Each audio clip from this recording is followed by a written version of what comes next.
जी अब मेरा पेट गड़बड़ हो गया। मैंने कहा कि एप्पल कितना गुणकारी है कि जो इंग्लिश में मुहावरा भी है, an apple a day keeps the doctor away. और इतना गुणकारी एप्पल है कि जो छोटे छोटे बच्चे भी हैं, जो 6 महीने के बाद फिर पहली बार दूध से हटकर मील्स खानी शुरू करते हैं, तो उन्हें भी बॉइल्ड एप्पल, स्टीम्ड एप्पल खिलाए जाते हैं।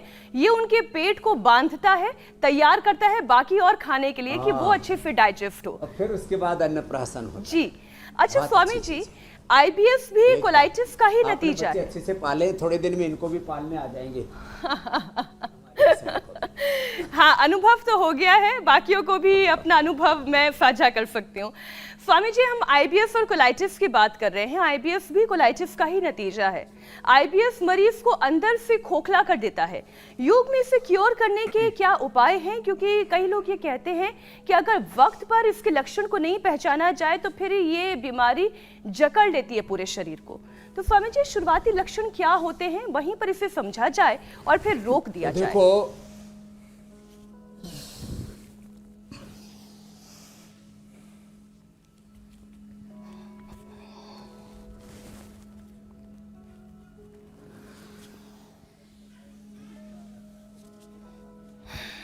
वो सब बाहर निकल जाता है और चिकना चिकना निकलता है, और फिर असह्य वेदना भी होती है, मरोड़ा होता है, मरोड़ा। और एक तो ये मंडूकासन और योग मुद्रासन, फिर अर्धमत्स्येंद्रासन, वक्रासन, गोमुखासन, ये तो आसन बताते बताते फिर अब कोलाइटिस के लिए 3 बड़ी महत्वपूर्ण बातें। घी 1 बूंद भी नहीं खाना, दूध 50-100 ग्राम भी नहीं पीना, और चीनी तो छूना भी नहीं। चीनी को छूने से भी इम्यूनिटी कम हो जाती है, चीनी को छूने से भी शरीर के अंदर नेगेटिव वाइब्रेशंस आते हैं। बताओ, कल हम मेडिटेशन कर रहे थे गुफा में, तो हमारे डॉक्टर अनुराग वासनी जी करते बोले बहुत पॉजिटिव वाइब्स आ रहे हैं। तो देखो, ये चीनी से और कोलाइटिस वालों को तो घी से और दूध से भी नेगेटिव वाइब्स आएंगे, उससे नेगेटिव वाइब्रेशन आएंगे। तो क्या करें? दही और छाछ का प्रयोग करें। हम तो तक्र कल्प करा देते, तकरी पिलाते, बाकी सारी चीज़ें बंद करा के तक्र और अनार बस, और कुछ नहीं देते। और 7 से 14 दिन में, 1 से 2 सप्ताह में, और किसी को 20, 30, 40 साल पुराना भी कोलाइटिस हो तो 1-2 सप्ताह से लेके 1-2 माह में पूरा अच्छा कर देते हैं। इसमें दही और छाछ में इसबगोल और मिला देते हैं, बड़ा अच्छा रहता है। आप जो भी बता रहे थे ना, उबला हुआ सेब, पका हुआ केला, ये भी देते हैं, और कुटज की बस्सी भी देते हैं। कुटज की छाल को उबाल करके या छाछ में ही बस्सी देते हैं, छाछ में ही कुटज घनवटी या कोलोग्रिट की 5-5 या 10-10 टैबलेट डाल देते हैं, और वो छाछ जो है 100 से 150 ml ही देते हैं, और उसको थोड़ी देर रोक लेते हैं अंदर मूल बंद लगा करके, और उससे पहले ही दिन से कोलाइटिस में फ़ायदा हो जाता है। ये पिंडली में दबाते हैं ऐसे, बड़ा ज़बरदस्त होता है इसका फायदा। ये पिंडली दबाते हैं ऐसे। तो ये मंडूकासन से लेकर के गोमुखासन तक आसन भी हमने बता दिए। पूरा आज पेट का ऐसा इंतजाम कर दिया है। कोलाइटिस खाने के बाद कुटजारिष्ट और कुटज घनवटी, खाली पेट ये कोलोग्रिट, ये रखी हुई है मैंने। खाने के बाद ये कुटजारिष्ट और जो है ये सब आज हमने पूरा इंतज़ाम यहाँ पर रखा हुआ है। खाने के बाद कुटजारिष्ट, कुटज घनवटी 4-4 गोली 3 बार दे देते हैं, सुबह नाश्ते के बाद, दोपहर, शाम, और 3 बार ये कोलोग्रिड दे देते हैं। कोलाइटिस पूरी तरह से खत्म हो जाता है।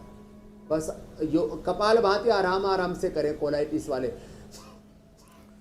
स्वामी जी, कुछ और चीज़ें अभी बची हैं, क्योंकि जो लोग भी पेट की बीमारियों को हल्के में ले रहे हैं, उनको थोड़ा सा गैस भी तो छूट गई, उनको थोड़ा सा डरना भी ज़रूरी है, क्योंकि अल्सर भी एक परेशानी है स्वामी जी, बड़ी आम सी प्रॉब्लम होती जा रही है, और लोगों को ये समझना होगा कि अगर अल्सर पर ध्यान नहीं दिया गया तो आने वाले वक्त में फूड पाइप और पेट का कैंसर तक हो सकता है।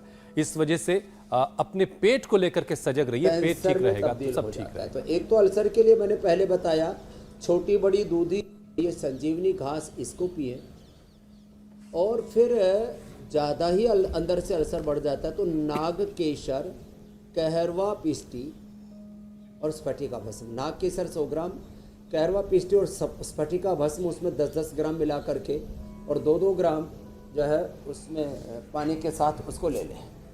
एक मैंने यज्ञ की भस्म, यज्ञ की जो राख है भस्म, उसको पानी में घोल देते हैं तो वो जो है अंदर के सभी प्रकार की ब्लीडिंग को रोक देती है, अंदर के घाव को हील कर देती है और एसिडिक बॉडी को एल्कलाइन कर देती है। ये बहुत बड़ी बात है।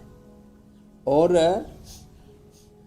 हम दूध में ना, ये जो बकरी का दूध है, देखो कुछ लोग ना चीज़ों को समझते नहीं। जिस किसी को देखे भैंस के दूध पीने में लगे पड़े हैं बाबू, भैंस के दूध पी करके पाड़े जैसी तो बुद्धि हो रखी है और झूठे जैसा शरीर हो रखा है, फिर भी भैंस का दूध पिएंगे।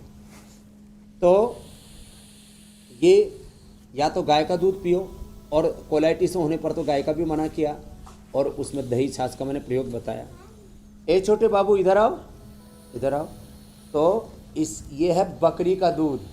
अभी तो आपने गाय का दूध पिया ना, 1 चम्मच पानी में डाल के पीना, एकदम ये असम से आई है बिटिया। थैंक यू जा। तो इसके माता पिता भी असम से हैं, इसके बगल में बैठा ही बच्चा पहले सीधा नहीं बैठ सकता था, एंक्लोजिंग हो गया था, वो भी सीधा भी हो गया। ये एंक्लोजिंग स्प्लाइटिस है, कोलाइटिस है, अल्सर है, इसका लोग कहते हैं कोई ट्रीटमेंट है, हम सब का ट्रीटमेंट देते हैं। तो दूध जो है पेट की बीमारी होने पर, लीवर कमज़ोर होने पर, एसिडिटी बहुत ज़्यादा होने पर, अल्सर होने पर बकरी का दूध, और उसमें भी थोड़ा सा हल्का सा हनी मिला करके ले, चीनी मिला करके नहीं, हनी, और खट्टी छाछ और दही भी नहीं लेना चाहिए अल्सर होने पर। तो बकरी का दूध पेट की बीमारियों के लिए और ख़ास करके लीवर के लिए, और ऊँटनी का दूध ये जो है डायबिटीज़ के लिए और अर्थराइटिस के लिए रामबाण है। तो दूध हर आदमी को भैंस का दूध नहीं पीना चाहिए, डायबिटीज़ और अर्थराइटिस वालों को ऊँटनी का ही दूध पीना चाहिए। अब जिनको बहुत ज़्यादा है कम से कम वो तो पी लो, नहीं तो ज़्यादा लोग ऊँटनी का दूध पीने लग गए तो फिर हम इतनी ऊँटनी लाएंगे कहाँ से, इतनी बकरी लाएंगे कहाँ से। तो खैर, लेकिन हमने बताया छोटी छोटी बातें। तो अल्सर कैसा भी हो, पूरा इलाज आज हमने बता दिया है। और सामान्य घरेलू उपचार से लेकर सौंफ और मुलेठी से लेकर के व्हीट ग्रास, एलोवेरा से लेकर के सऊदी क्राउन प्रिंस आए हुए थे, आप उनसे भी मुलाकात करते, वहां से भी हम लोग ऊंट का दूध मंगवा सकते थे, क्योंकि रेगिस्तानों में ऊंट बहुत होते हैं। फिर दूध क्यों मंगवाएं, हम ऊंट ही मंगवा लेना यहाँ।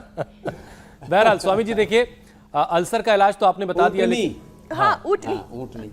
ठीक है स्वामी जी, अल्सर का इलाज तो स्वामी जी आपने बता दिया, लेकिन जो लोग अल्सर से जूझ रहे हैं उनको पेट में जलन की बड़ी दिक्कत होती है, गैस की बहुत दिक्कत होती है, और फिर आगे चलकर पाइल्स की नौबत आ जाती है। और पाइल्स तो बड़ी ख़राब किस्म की बीमारी है, इसका उपाय बताएं आप, फिर हम एक और विषय आपके सामने रखेंगे। हाँ, अब देखो दोनों का बताता हूँ। एक तो गैस के लिए गैस हर चूर्ण ले लें। अब ये पता नहीं क्या क्या खाते रहते हैं, इनो पीनो रीनो टीनो डीनो, बहुत मामला गड़बड़ घोटाला है। 6 सेकंड में कोई कहता ठीक हो जाता है, 6 सेकंड में एसिडिटी कैसे ठीक हो जाएगी? कितनी मूर्खतापूर्ण बातें। अरे अंदर से तुम्हारे आग लगी पड़ी है और ऊपर से जो है सिंथेटिक केमिकल्स और पी रहे हो और बोलते हो एसिडिटी ठीक हो जाएगी। गलत बात। और गैस के लिए भी पता नहीं क्या क्या आड़ कबाड़ खाते हैं। भाई आप घर में तो थोड़ा सा सेंधा नमक, एक चुटकी भर, और 1-2 ग्राम अजवाइन और थोड़ा सा सौंठ ले लो, और एक खाने का सोडा बाजार में आता है, पहले तो घरों में रखते थे लोग, वो भी चुटकी भर ले सकते हैं, लेकिन उसकी भी जरूरत नहीं ना। मैंने आपको कितने अच्छे उपाय बताए। Wheat grass. इंडिया टीवी हर वक्त हर जगह डाउनलोड करने के लिए सर्च करें India TV news Google play store या ऐप स्टोर पर।